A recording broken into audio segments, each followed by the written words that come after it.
Sí, sí. El camino es como está. Y la...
Octubre de 2018. Estamos junto al río Esla, en el yacimiento arqueológico del Castillón. La Asociación Zamora Protohistórica lleva más de 10 años realizando excavaciones en este enclave. Patricia Fuentes va anotando en el cuaderno de campo todo lo que hacen aquí. Es un trámite fundamental para documentar el registro arqueológico de cada paso que dan. Con la ayuda de un teodolito se marcan las cotas y se determinan las alturas de los distintos hallazgos. A su vez, se identifican y se recogen las piezas y los restos encontrados para su posterior análisis. Todo se pasa meticulosamente a este cuaderno, con su correspondiente croquis. Después se registrará informáticamente. Los miembros de la asociación y los voluntarios trabajan en una zona muy concreta. Es la parte más oriental de un poblado que llevan estudiando más de una década, desde 2007. Consideramos esta una de las zonas más importantes del yacimiento para poder excavar. Necesitamos muchos recursos, muchos avances también en las investigaciones, y ya desde el 2016 nos centramos en este lugar, en la zona oriental del poblado, cerca del cortado que hay que nos lleva hacia el río, para ver si encontramos estructuras de habitación, otras viviendas semejantes a las que ya conocíamos de los siglos V y VI, o si podíamos tener otro periodo de ocupación diferente en el poblado. Y empezamos a encontrar restos de lo que nos parecía algún tipo de edificio religioso. Encontramos unos enterramientos infantiles de niños menores de 1 año, y nos pareció muy llamativo, muy interesante que se enterrasen al interior de este edificio. Por eso este año hemos ampliado las excavaciones, hemos ampliado el área de excavación y nos ha permitido descubrir una iglesia, restos de una iglesia prerrománica anterior al siglo IX con total seguridad, y que todavía nos puede parar mucha información sobre la antigüedad y las funciones de esta primitiva iglesia, una de las más antiguas y de las que mejor conservadas tenemos para este periodo ahora mismo en la provincia de Zamora. El objetivo de esta última campaña es conocer con detalle cómo era este edificio. Conocer el edificio, las características, las dimensiones. Este tipo de edificios no son habituales. Los más antiguos que tenemos pues, pueden ir a San Pedro de la Nave, periodos muy anteriores al que estamos hablando nosotros aquí, y al no ser habituales pues queríamos conocer cómo es la planta del edificio, las características, las funciones, y nos hemos centrado en conocer la nave central, que es la que más información nos suele dar, donde se suele encontrar el ábside, el altar, la zona sagrada, igual que en cualquier iglesia actual, y las 2 naves laterales que se suelen destinar a otro tipo de funciones. También al encontrar enterramientos en el año 2016, pues sabemos que nos encontramos en suelo sagrado, en un terreno sagrado, desde el siglo IX, y queremos conocer también hasta qué momento se utilizó esta iglesia, hasta qué momento este lugar fue un centro de culto y en el cual se enterró tanto todas las gentes que vivían por esta zona, como se llevaron a cabo oficios religiosos en él. Y es el momento en el cual estamos trabajando ahora mismo.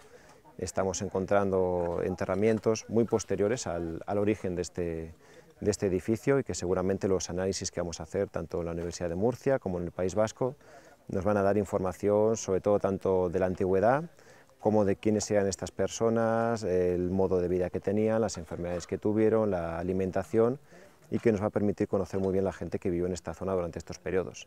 Los enterramientos infantiles descubiertos en el verano de 2016 han permitido no solo datar una de las épocas de ocupación de este poblado. Los 2 niños que tenemos, los 2 enterramientos infantiles, fueron analizados por la Universidad de Murcia, y la verdad que nos han dado datos muy importantes para nosotros. Conocemos que son ahora mismo niños menores de 1 año.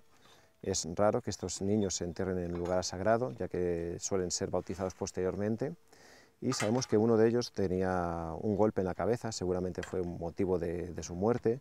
No era un golpe muy profundo, pero sí que sabemos que se le infectó, tuvo una infección en el cráneo y que le afectaría en su vida. Y los 3 niños que tenemos, todos ellos tenían restos de anemia. La anemia es una enfermedad común en estos momentos, sobre todo en los niños, y que indica una carencia de la alimentación. Quizás podía ser una anemia genética, o quizás por una falta de alimentación en aquellos momentos y que pudo llegarles a producir la muerte. No lo sabemos todavía, pero seguramente el poder seguir excavando estos muertos nos va a permitir conocer mucha más información sobre ellos. Esta fue la primera tumba que apareció en la campaña del 2016. Es una tumba, por el tamaño obviamente ya detectamos que era una tumba de un individuo infantil, y está compuesta por varias lajas de esquistos de la zona y cuarcitas. Lo que nos chocó un poco fue esta pieza de aquí, porque el granito en la zona esta de Castellón alrededor no es común. Y entonces, bueno, al ir excavando la tumba y sacando los huesos del individuo infantil, pues descubrimos que era una estela funeraria romana reutilizada. Es interesante porque están reutilizando algo funerario dentro de otra estructura funeraria, y probablemente lo harían con esa intención, ¿no? Siempre estos objetos siempre llamarían la atención, nos llaman la atención ahora, pues en el pasado igual. Y probablemente eso tuviera lo raro es que no lo pusieran en otro lado quizás, pero bueno, es una cosa bastante interesante. Es probable que no venga de muy lejos, porque tenemos que tener en cuenta que alrededor de este poblado tiene una ocupación muy importante a partir del siglo V, pero hay otras ocupaciones anteriores, pero no están en esta zona, sino podrían estar a lo mejor más cerca del Valle del Esla, o en otras ocupaciones más al interior, en zonas a lo mejor un poco agrícolamente más fértiles, y esto proviene de una necrópolis, pero vamos, no creemos que venga de muy lejos. Es probable que de alguna zona por aquí ellos tuvieran localizados restos de estructuras romanas o una necrópolis romana y las reutilizaran. Sí que aparecen otros materiales romanos como tégulas y ladrillos que probablemente vengan de un edificio cercano que reutilizaran. En esta última campaña de excavaciones se han encontrado otras 3 tumbas, pero de adultos, y en el exterior de los muros de la iglesia. Acabamos de terminar la excavación de un individuo adulto, ahora estamos excavando otros 2 adultos, uno de ellos parece bastante anciano por los restos que vemos así a simple vista, vemos un gran desgaste en los dientes, de hecho algunos de ellos le faltan. Vamos a ir mirando también poco a poco a ver si podemos ver algún tipo de enfermedad que identifiquemos. A veces la artrosis es fácil identificarla en las manos, incluso nos pueden hablar de algún oficio que desempeñase esta persona, y es toda la información que nosotros vamos a pasar directamente al laboratorio de antropología. Antes de que ellos procedan a analizarlos y a estudiarlos, les vamos a dar toda la información del registro que nosotros vemos en campo, cómo funcionan, cómo están enterrados, el estado de conservación y lo que nosotros apreciamos para que el estudio sea todavía mucho más completo. Esa de allí, que ya se excavó, que estaba bastante deteriorada por estar bastante superficial, y sobre todo estas dos tumbas, que vamos, están bastante bien conservadas y son aparentemente parecen individuos ya adultos, no son infantiles como las de abajo. Las estructuras de las tumbas son similares, igual, se reutilizan las piedras que estarían por aquí, se hace una fosa, se construye con las lajas, y estas están cubiertas con losas también de pizarra, tapando los individuos. Son importantes porque son las primeras tumbas que aparecen aquí, de individuos adultos. Los infantiles están en una zona privilegiada, digamos, dentro de la nave central, y ahora tenemos una necrópolis, lo que es la zona aledaña a la iglesia, que es común en este tipo de estructuras. Y parece que, bueno, que están bien conservadas, y lo que tenemos que ahora es que con mucho cuidado extraer los huesos y enviarlos a un antropólogo para que nos digan eso, edad, sexo, posibles enfermedades que tuvieran, y eso y también hacer análisis cronológicos para que nos fechen de cuándo son los restos, y también nos va a ayudar a saber cómo funciona este edificio y cuáles si son más antiguos los de abajo, estos, o qué cronología nos estamos moviendo del uso de esta iglesia. Y bueno, con curiosidad también hemos encontrado algún diente con una carilla bastante grande. O sea que esta gente pues tenía los mismos problemas que podemos tener ahora. El trabajo aquí se reparte por grupos. Unos retiran grandes cantidades de tierra para despejar una nueva zona de trabajo. Otros limpian al detalle rincones como este. Recuperar los huesos de los enterramientos es una de las tareas más delicadas. Principalmente encuentras los largos y vas siguiendo. Lo vas siguiendo. Primero empiezas con algunos aparatos un poco más finos de los que puedes tener en costumbre. Esto, el paletín, sobre todo es para quitar tierra más grande, pero con cuidado. Y luego ya cuando encuentras pues huesos largos, empiezas con algo un poco más fino. Y vas limpiando, limpiando, limpiando, delimitando por dónde va y delimitando un poco la forma, por dónde va, a dónde viene. Y luego ya cuando ya te salen pues los huesos sobre todo de las manos, de los pies, que son nada. Son así pequeñitos, en algunos casos pues ya con cosas más finas, con instrumentos más finos, con el punzón. Aunque esta brocha es muy gorda, yo creo, para estos huesos. Es más con algo más pequeñito para evitar que se muevan. En la mayoría de los casos lo mejor es dejarlo in situ de momento, para ver cómo quedó, o cómo ha quedado al final todo, para saber en qué contexto fue enterrado, cómo se quedó. Sobre todo nos da información no solo de pues, los rituales funerarios que podían tener esta gente, sino también los huesos nos dan información cómo vivía la gente, su alimentación, si sufrió enfermedades, si tenía traumatismos, o en algunos casos el ajuar que tenían, los objetos con los que enterraban, que en este caso no he encontrado yo nada, y creo que en los otros tampoco.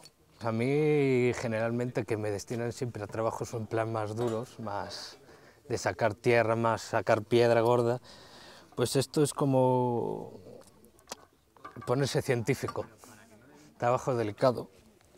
Estas tres tumbas estarían en el mismo nivel, por lo que se supone que tienen la misma antigüedad. Los huesos de dos de ellas están muy bien conservados y también aportarán datos importantes sobre el Castillón. Los tres adultos parece que están todos a un mismo nivel, quizás sea el último momento en el que se utiliza esta iglesia como un lugar de enterramiento, y vamos a seguir profundizando, a ver si podemos este año o en siguientes años, ya que es un lugar que todavía nos depara muchas sorpresas para poder seguir excavando, y nos va a permitir el conocer los enterramientos que hay abajo estos, todo el proceso que ha habido de utilización de este lugar. Estamos seguros que si no es justo debajo, en alguna de otras zonas se van enterrando la gente de toda esta zona de este lugar, y será un lugar que se utiliza habitualmente como un centro, no solo de culto religioso, sino como un lugar religioso, y tratándose todo él de un terreno sagrado. Depende mucho de los tipos del terreno en que se encuentren. Ya os comento, estos huesos están apareciendo bastante bien, primero porque la fosa estaba sellada, entonces digamos que se ha ido colmatando, no ha podido haber ningún elemento encima que lo haya podido destruir, y sobre todo lo que es importante es el terreno. Si es un terreno muy ácido, los huesos aparecen completamente astillados y prácticamente solo se conservan los dientes o huesos largos, pues digamos porque tienen más consistencia y aguantan bastante. Comparados estos dos individuos con el que nos pareció allá arriba, están bastante bien conservados para lo que deben de estar, pero bueno, es normal, cuando están cubiertas, están tumbas intactas, es bastante normal que se conserven bien los huesos. Suelen ser individuales y a veces se reutilizan, fosas familiares. A veces nos encontramos lo que nosotros llamamos en arqueología reducciones, es cuando hay un individuo anterior, un familiar anterior, y al ir a enterrar a uno más nuevo se encuentran los huesos, se suelen apartar, se depositan o a los pies o a la cabeza de la tumba y se entierra al individuo nuevo allí. No se hace siempre en todas, sobre todo en algunas, las que son familiares, las que se utilizan más habitualmente. A veces tienen una especie de lo que llamamos una caja, que es simplemente una división con una piedra, donde se coloca el antepasado y se coloca el nuevo individuo al interior. El descubrimiento de estos muros ha confirmado que este enclave estuvo ocupado durante muchos años y que este templo pudo ser algo más que una iglesia. Estamos en la nave principal de lo que sería la iglesia. Lo que sí que parece es que esta nave central es de una fase más antigua, porque está bastante mejor construida que los muros exteriores de las naves laterales. Podemos observar aquí que parece que están construyendo las esquinas con sillares de arenisca o aglomerado bastante bien trabajados. Para las esquinas eran las partes más importantes para sostener el edificio, y eso no tiene nada que ver con el resto de las naves. Este año nos ha aparecido esta estructura rectangular, que sería la parte del altar, la parte principal de la iglesia. Nos ha aparecido un suelo, lo podéis ver aquí un poquito más claro, es un suelo de pusillanimum, que es un mortero de cal con trocitos de cerámica, y es la única estancia de momento que nos ha aparecido este tipo de suelo, lo que nos indica que es un lugar también bastante especial. Y también nos ha aparecido lo que sería la mitad de lo que sería el vano de entrada hacia ese lugar de importancia de la iglesia. Por lo demás, esto sería la nave principal de la iglesia. Nos parece que se apoyan en esta parte en la roca natural. Además vemos que está también bastante desgastada, probablemente del uso, y en la parte que se va yendo hacia abajo nivelarían con arcilla, y sobre esos niveles de arcilla tenemos localizadas hasta el momento esas dos tumbas, que eran de individuos infantiles. Y bueno, una de ellas está también reutilizada con la estela romana. Y lo que tenemos que hacer para las siguientes campañas estamos ampliando hacia el oeste para intentar ver o encontrar la nave lateral del edificio. Y hasta el momento, pues, según se va continuando los trabajos, para ver cómo va también en conexión este edificio principal con las tumbas que están saliendo en la parte superior.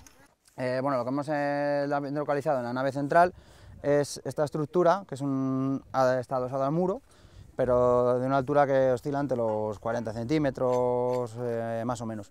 Y lo hemos identificado como un banco adosado que iría todo alrededor de la estructura de la iglesia. No sería como las actuales, que tendrían sí bancos, sino que se pondrían alrededor de la estructura.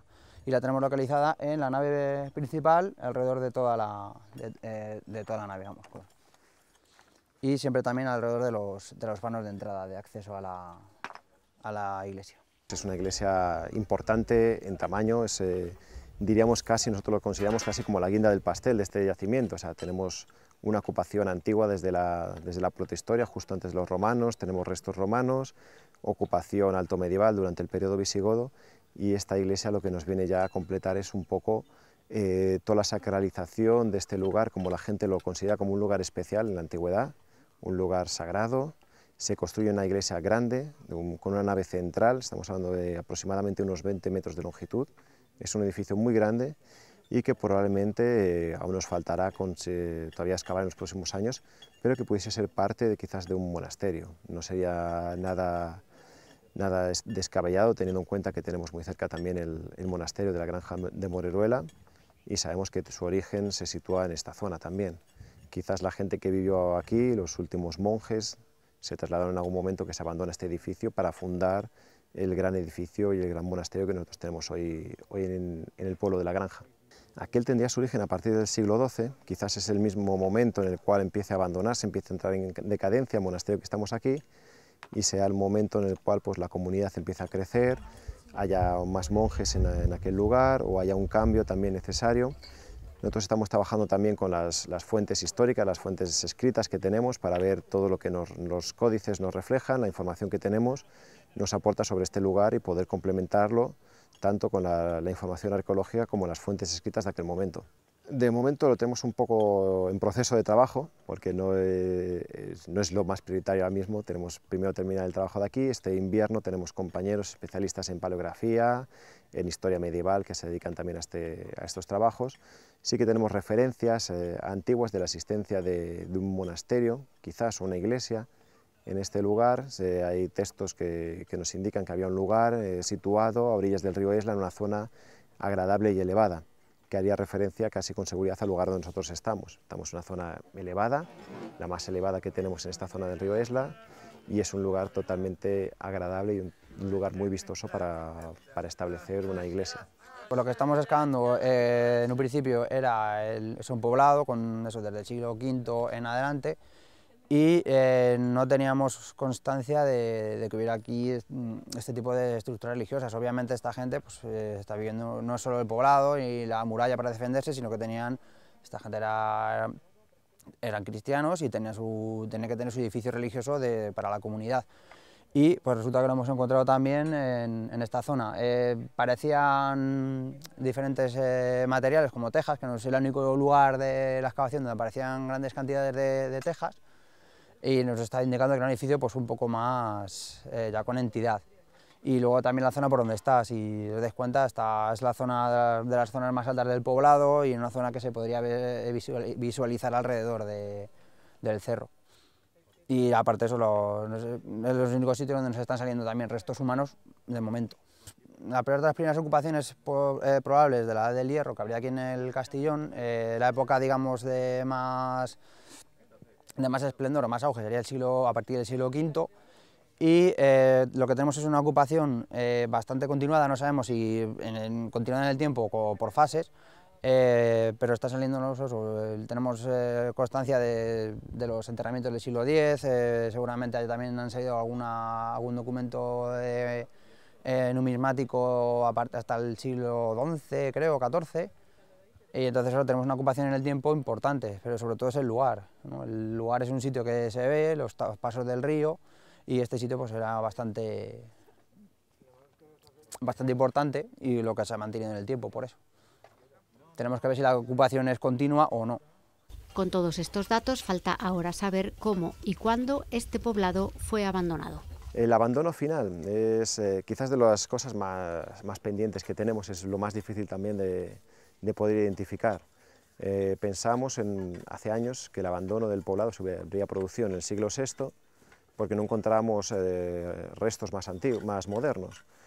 Hace 2 años, cuando excavamos, ya encontramos restos del siglo IX, hasta el siglo XIV tenemos identificada ocupación aquí, ya tenemos que seguir todavía excavando, ver en otras zonas, porque quizás va habiendo cambios también en el poblado.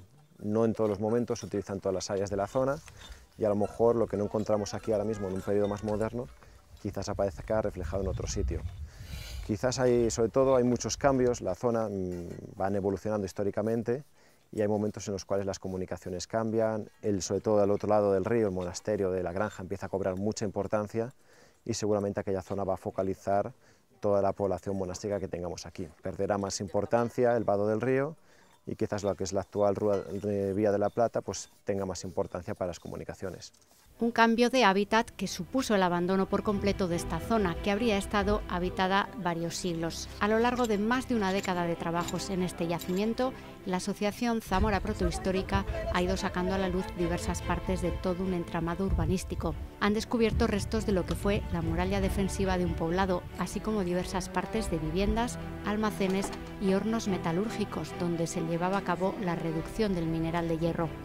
Una labor llevada a cabo en campañas estivales durante cortos periodos de tiempo, en ocasiones con ayuda del micromecenazgo y con parones también obligados algunos veranos debido a la falta de financiación.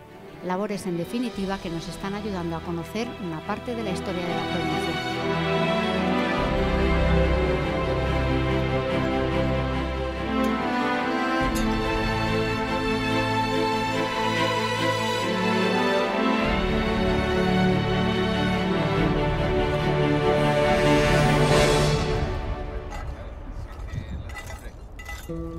Thank you.